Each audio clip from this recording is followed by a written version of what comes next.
Good morning, Morai Rabotai. We're continuing on Masechet Sukkah. We're on Daf Lamed here, Amud Aleph, the bottom of the Amud, 11 lines up from the bottom. Gufa, Amar Rab Asi. Today's Amud is being learned as a Zechut Refuah Shlema for Rachel, Simcha bat Nahid, Michael ben Nahid, Esther Bracha bat Chaya, which all have Refuah Shlema. This Amud is also being learned as a Refuah Shlema for Abraham ben Tajgol, Shav Refuah Shlema, Aliyat Neshama of Rachel Yafa bat Netanel. And this month's learning of the community has been dedicated graciously by the Shea family, Dayan family, Cohen family. This should be an ultimate zechut for all of the mishpachot, Bezat Hashem, Amen. So we started the interesting topic of the problem with Maaser Sheni, why it would possibly not be considered kasher for etrog. And we mentioned that perhaps one of the reasons is if we hold like Rabbi Meir that the items that are Maaser Sheni are considered Mamon Gavoa, that in some peculiar way, even though that it's yours, but it's really not yours because it belongs to HaKadosh Baruch Hu, as Rashi says, is Mishulchan Gavoa Hagachil. You are eating from the Shulchan of HaKadosh Baruch Hu.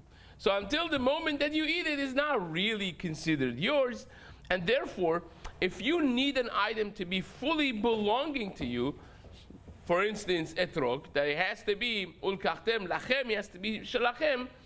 Part of shalachem is that I have complete ownership, and this is not complete ownership because, after all, it belongs to HaKadosh Baruch Hu, and that would be the shita of Rabbi Meir.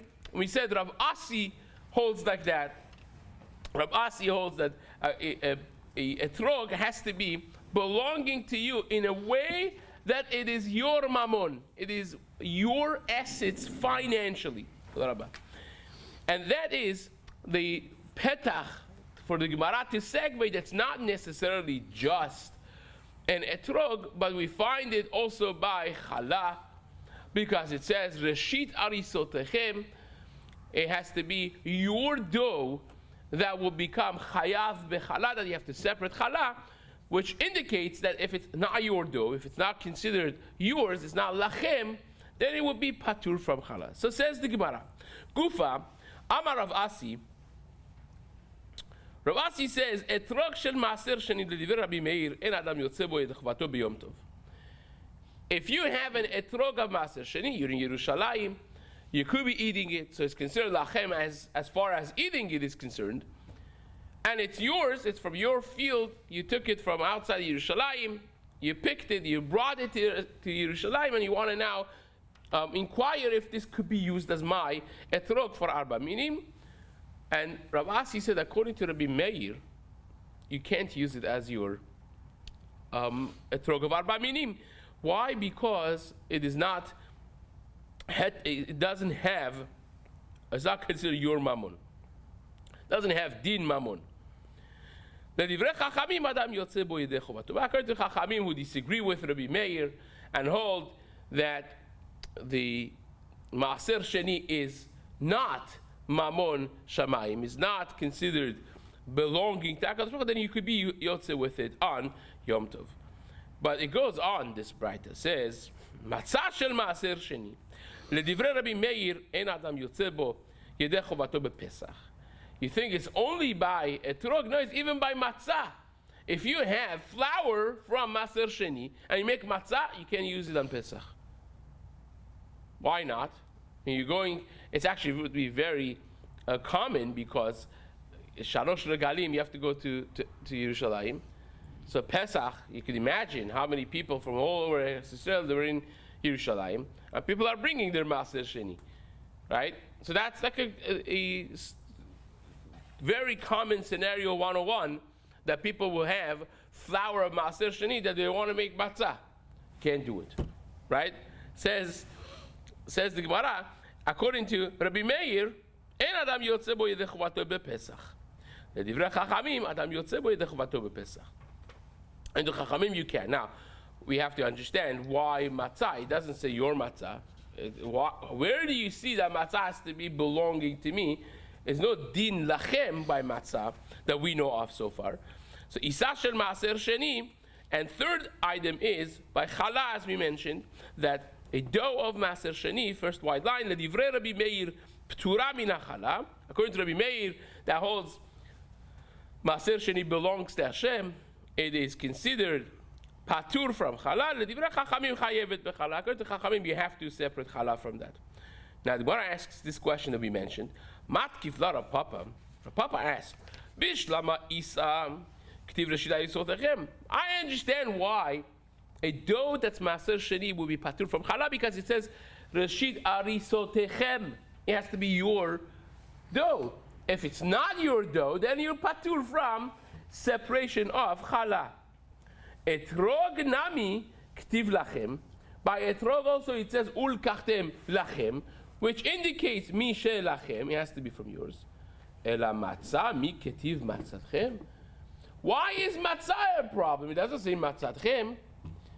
You go through the parasha of matzah, nowhere do you find that it says it has to belong to you. It doesn't say it. It simply doesn't. So it says Rav Papa, where do you see that matzah has to belong to you? Amar Rabbi bar Shmuel, ve'item Rav Yemar bar Shlamya. He says, Atya lechem lechem. You're correct. He doesn't say it by. He does not say it by matzah, but we learn it from a gezerah shava. Gezerah shava lechem lechem. By matzah it says lechem oni. It has to be lechem oni by matzah, and over there it says vehaya be'acholchem milechem haaretz. Right? By challah it says when you eat lechem haaretz. Right? When you eat lechem haaretz, then you have to be giving challah teruma. Challah is a form of teruma. It says vehaya be'acholchem milechem haaretz tarimu teruma laHashem, which is a reference to challah. So it says challah here, it says challah there. We learn that the challah that it says by parasha of challah, it says ba'acholchem milechem haaretz. Acholchem has to be your thing that you're eating, and therefore it's compared with matzah. Hence we learn that matzah also has to be ba'acholchem. It has to be your eating. It has to belong to you. Ma'ale alal mishelachem. Just like over there, it has to be yours. Over here by matzah also has to be yours. So ma'ale halan mishelachem velo mishel maser, afkan mishelachem velo mishel maser. So it can't be maser sheni. Says the Gemara, lema mesayeh. Should we suggest that this is this Rav Asi who said according to Rabbi Meir, you cannot use maser sheni. Right? This is Rav Asi saying. Rav Asi says, according to Rabbi Meir, who says this is mamon gavoah, this belongs to Hashem, you can't use it for your etrog, right? So says the Gemara, should we try to bring a proof from the following Braita for Rav Asi? What is the Braita? Isa shel maaser sheni. In Mamash says this thing, the same din that Rav Asi said, it's mentioned in the Braita. Rav Asi just got finished saying that according to Rabbi Yehuda, if you have a dough that's Maaser Sheni, you can or you can't do challah. So you don't have to do challah. It's patur from challah. So this Braita says pretty much identical the same thing. Isach shel Maaser Sheni, petura min challah divrei Rabbi Meir. It will be patur from challah according to Rabbi Meir. V'chachamim omrim chayevet bechallah. And chachamim say it's chayav to bring challah. So let's step back before we see the question of the Gemara. What happened right now? We had Rav Asi that said that according to Rabbi Meir, a challah that you made, a bread that you made from the dough, the flour and the dough of Maaser Sheni, it's patur from separation of challah. You don't have to take challah from it, right? That's what he said. According to Rabbi Meir. The Gemara says, should we bring a proof from it that over here we see a dough of Maaser Sheni, according to Rabbi Meir, is patur from challah, according to Chachamim is chayav. What do you mean, lema mesayeh? should we bring a proof? This is identical to what Rav Asi just said. Like literally identical. Rav Asi said 3 different halachot, that by etrog, by matzah, and by challah, according to Rabbi Meir, this is not considered your mammon, and it says lachem, so therefore it doesn't apply to them. So therefore, by etrog you can't be yotze. You cannot use an etrog of maaser sheni for your arba minim. You cannot use a flour of maaser sheni for your matzah, because we learned it from Gezerah Shavah that it has to belong to you. It should be your mammon. And maaser sheni, according to Rabbi Meir, is mammon gavoa. It belongs to Hashem. And also, you cannot, not you cannot, but you're patur from separating challah from a dough that's maaser sheni. Because maaser sheni, again, belongs to Hashem, and it says, Reshit Aritzotechem, it should be yours. It should be your mammon, and then you separate challah. Therefore, it's absolved. A dough of maaser sheni. That was the 3 halachot that Rav Asi said, right? The Gemara says, let us bring a proof for Rav Asi from this Braita. The Braita says one of these 3 halachot. Like literally says one of them verbatim. It says, according to Rabbi Meir, the isa, the dough of maaser sheni, is absolved from challah. That's one of the 3. What do you mean lema mesayale? This is identical, same mesayale. What you ask lema mesayale is like, should we bring a proof for this? Is it? Well, of course it's a good proof. When the Gemara has a good proof, it never says lema mesayale. Lema mesayale is always a doubtful question. Is it a proof? Is it not a proof? Maybe it's not a proof. When the Gemara has a solid raya, it says mesayale. I have a proof from this Braita. Boom. So why do you have to say lema mesayale? What's the question here? This is identical to the din of Rav Asi. So says the Gemara, lema mesayale. What do you mean lema mesayale? It's identical. It is it. It exactly is what Rav Asi said. I mean, you can't have a better proof than this. So what is the question? Says the Gemara, no. Correct. For that one din of the Braita, which is Isa, of take separation of challah from a dough of maaser sheni, it's a good raya. That's not what the Gemara is asking when the Gemara says lema mesayeh. You know what the Gemara is saying? The Gemara says, I found a solid, ironclad, beautiful raya for the one of the 3. For the one that talks about separation of challah from the dough of maaser sheni. But can we apply to the other 2?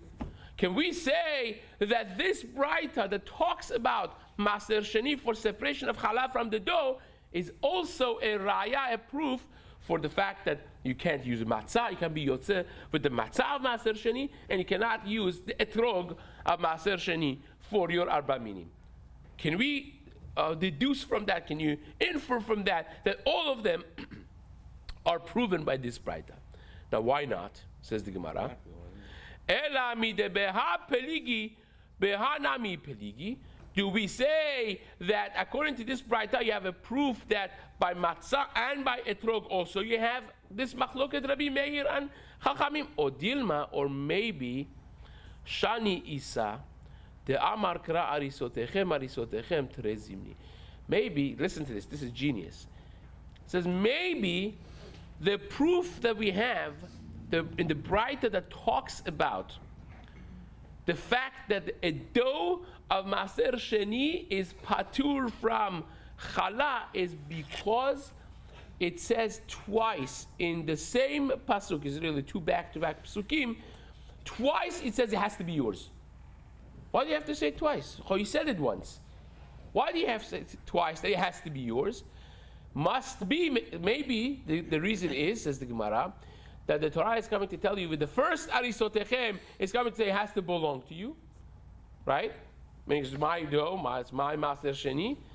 And the second time that it says arisotechem is coming to add that not only it's yours financially, that you bought it, or it's your maaser, your produce, but it also has to be lachem completely. It has to be yours even to the degree that it has to be not mamon gavoa. It can't be mamon gavoa. It can't be Hashem's money, which it would exactly exclude only what? Maser Sheni. Because otherwise, why are you telling me yours twice? You told me yours, I know already. So it must be that the second time you're saying yours, it's going to tell you not only that you bought it, or you grew it, it's your produce, but it also should be something that is not considered mamon gavoa, to exclusion of Maser Sheni. Now, how does this read in the pasuk? By the way, if you take a look at the psukim over here, it says, "V'haya ba'acholchem milechem haaretz tarimu taruma laHashem," and then it says, "By chala reshit arisotechem." That's one, right? It has to be your dough. Reshit arisotechem chala tarimu teruma ki trumat goren ken tarimu otah. That's pasuk chaf in Perek Tetvav in Bamidbar, and pasuk chaf aleph. Literally, the next pasuk says, "Mireshit arisotechem titenu laHashem teruma." Why do you have to say it twice? You said it already. In the previous passage, mamash adjacent.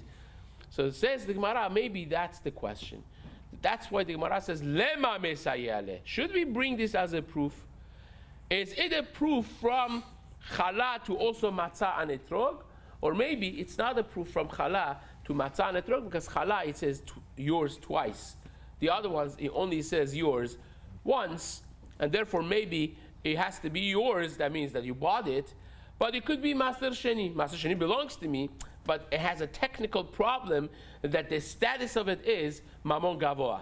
The status of it is I'm eating from Shulchan Gavoa, from Hashem's table, even though that financially I paid for this. Financially it belongs to me, but its status is still Mamon Gavoa. So maybe that's not a proof that you could bring from Chala to Etrog or Matzah. That's the question of the Gemara. But be that as it may, we completed the discussion of Maser Sheni. So we know, obviously, halacha is like Chachamim, that Maser Sheni is Mamon Hediot, is not Mamon Gavoa, it could be Yotze with it, and so on. Says the Gemara, excuse me, Shel Terumat Me'ah Pasul, Baruch Atah Adonai Eloheinu Melech HaOlam Shehakol Nihya B'dvaro. Amen.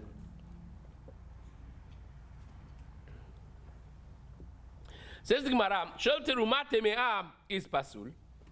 That means you cannot never use a etrog of terumat me'ah as your arba minim. What's the reason for that? Because there is no heter achila, you cannot eat it. And we mentioned before that everybody agrees that for it to be considered lachem, you have to be able to eat it. And here you can't eat it because terumat me'ah, you could burn it, but you can't eat it. And therefore it's pasul. Fine. Shel terumat teorah, but if it's terumat teorah, it's not tameh, it's tahor. The Mishnah said lo yitol, but if you did take it, it's kasher. So why lo yitol? Why shouldn't you use it as your etrog on Chag HaSukkot? Pligi Rab Ami and Rab Asi disagreed about this. These were the twin towers of Torah in Eretz Yisrael. Rab Ami and Rab Asi, tremendous Talmidei Chachamim, and one of them says Chad Amar mipenei shemachshira v'chad Amar mipenei shemafsida.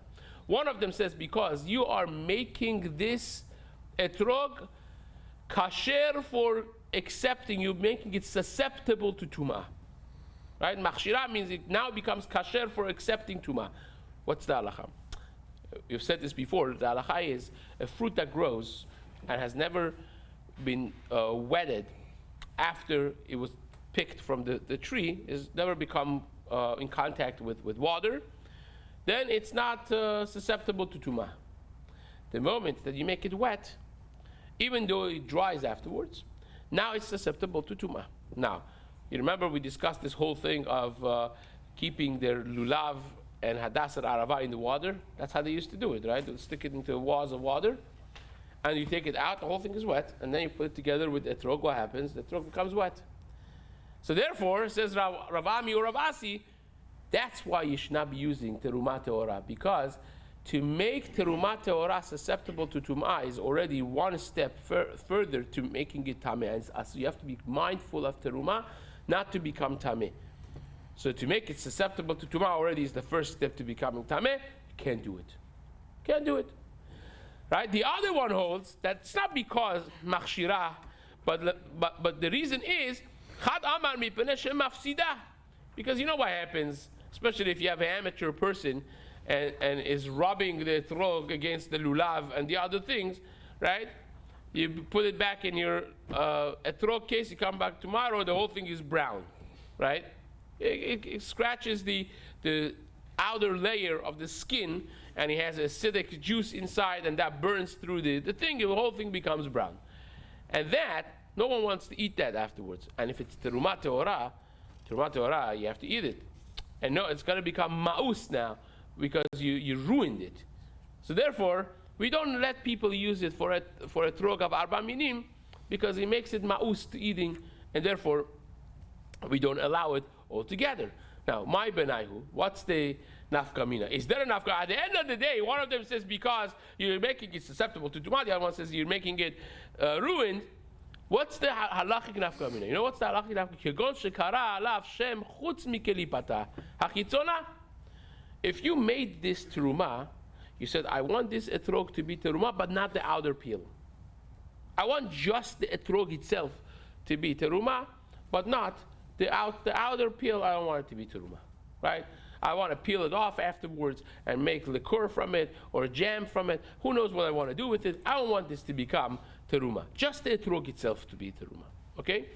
So then, according to the mandamar that says the problem is that you're ruining the outer skin, right? There's no problem because it's not terumah. The outer skin is not terumah. It's not a problem. According to the mandamar that says you're making it susceptible to tumah, when you wet a fruit, it becomes susceptible to tumah. Its skin and the fruit itself. So what if you didn't call the name of terumah on the outer peel? Hazaku baruch. But the fruit itself is terumah, and once it becomes wet from outside, the whole fruit is now susceptible to tumah. And therefore, that would still be a problem. Fine. Says the Gemara. Leman damar miperesh machshira ikal leman damar miperesh mafsida leka. Right? That would be the nafkamina. But here is the interesting point. We said by terumah tehora, an untouched, the terumah that has not become tameh, we said don't take it for arba minim, but if you did, it's fine, right? What does that mean? I'm sorry. Why would someone take terumah to use for a trog for arba minim? Well, why wouldn't you? Because you set it apart for terumah, right? Yeah, so I'm going to use it for this week, and then afterwards, I'm going to eat it. This is the nicest etrog that I found so far. Once you designated it, it's not yours anymore anyway, right? It is yours. It's you've given it to terumah. So No. They gave it to you. You're the Kohen, right? Oh, we're talking Mr. Yerushalmi came and gave me this beautiful etrog. I've never seen, the world has never seen the likes of this etrog ever. It's the most glorified etrog, and it's terumah. It's the nicest I could find. Can I use it?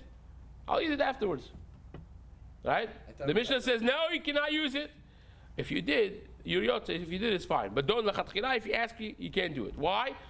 Well, Rav Ami, Rav Asi, they will tell you, one will say because you're making it susceptible to tumah. The other one says you can ruin it.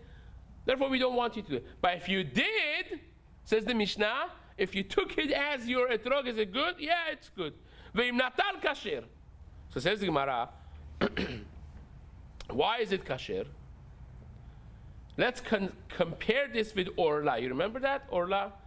We said the etrog of orla, first 3 years, you can't use it, and if you did, you didn't do anything. It's not good, right?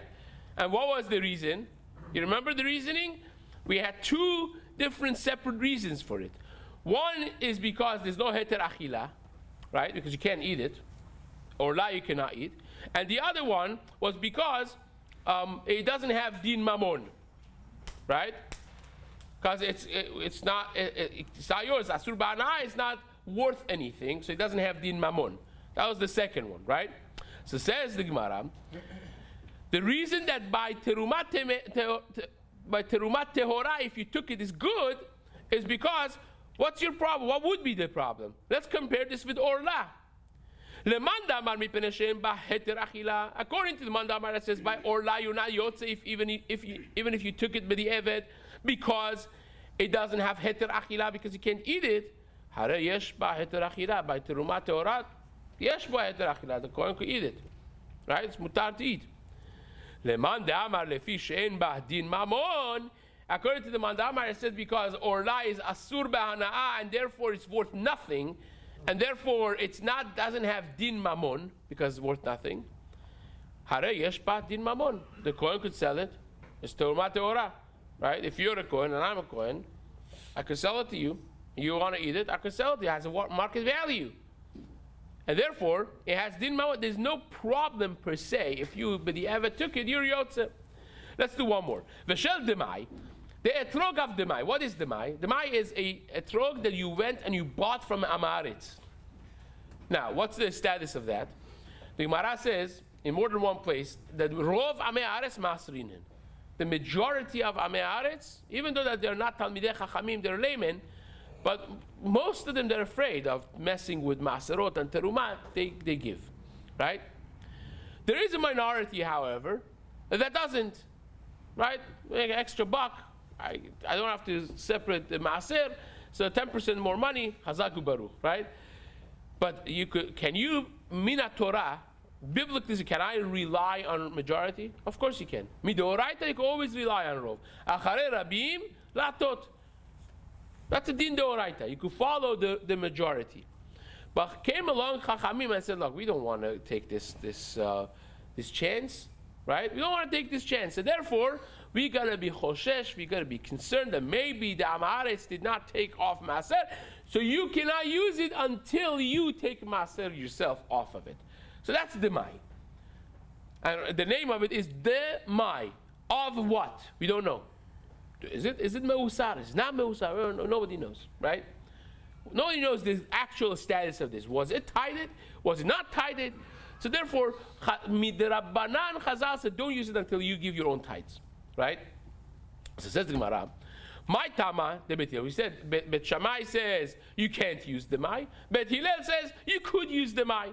So what is the, we explained, if you remember when we learned the Mishnah, we explained the reasoning of Bet Shammai, of why you shouldn't be able to use it. And we said the Gemara is going to explain Bet Hillel, remember? So here is the Gemara. My Tama de Bet Hillel, what is the reason of Bet Hillel? Kevan de bai mafkir la lenechase ve'ave ani. Let me give you a preface. You know who can use the Mai? You could feed the Mai to Aniyim. Because at the end of the day, Midoraita is fine. So if I want to feed Aniyim, I could feed them the Mai, no problem. You know who else I could feed the Mai? The army of the king. If the army comes in the town and it's chayarot, we have, we're responsible to take care of them, give them also. These are all like push comes to shove type of situations, extenuating circumstances. In extenuating circumstances like that, you could be mekel. So says Bet Hillel, I could just stand here and say, all of my assets, I'm a rich man, all my assets hefker. And now I have a status of an ani, I could use it myself. If I need to eat this, if I'm stuck somewhere and this is my food, and my only problem is that this is demai and I can't eat it, no problem. I can stand there, be mafkir all my assets. Now I become an halachic ani and I could use this. So once I could do that, I could also use it for my etrog, even without being mafkir, I think, says the Bet Hillel. So the kevan, the ibai, if he wanted, mafkar lehu lenechase, he could be mafkir his nechasim, his assets, veheve ani, and he will be halachically considered an ani, vechazile, and then he could use it. Hashtanami, even without being mafkir his nechasim, he could be using it. Because we call it lachem. We call this yours because it could be yours. It is financially it's yours. Your only problem is a technical problem that you can't eat it because it's demai. I could right now, without touching this, I could eat it. So therefore it's considered lachem because once I can do it, it's considered mine, right? Ditnan, as we learned in the Mishnah, ma'achilin et ha'aniyim demai ve'et ha'achsanya demai. You could feed aniyim produce of demai, and you could also feed the army that comes, the achsanya that you have to host. Also you could feed them demai. Ubet Shammai, What is the Sevara of Bet Shammai? Bet Shammai holds Ani lo achil demai. They disagree with the premise of this. They say, who says Ani could eat demai? I'll tell you that Ani cannot eat demai. Ditnan, as we said, Machilin Aniyim demai. The Mishnah says we could feed Aniyim the produce of demai, which is doubtful if the Tirmot Maserot were taken. Ve'et ha'achsanaim demai, and you could also feed it to the troops, to the army. Ve'amar Rav Huna, and Rav Huna said on that Mishnah, Tana Bet Shammai omrim en machilin et ha'aniyim ve'ta'achsanaim demai. Bet Shammai disagree with the very premise of feeding aniyim demai. So no, just like you can't eat demai until you tide it and you fix it, you can't eat it. You can't feed it to aniyim either. You can't feed it to the achsanaim either. So says the Gemara, Ubet Hillel omrim machilin et ha'aniyim demai ve'et ha'achsanaim demai. So that's the premise over here, and that brings us to the Maaser Sheni B'Yerushalayim, which Be'ezrat Hashem we will discuss in days to come. Hazak Baruch.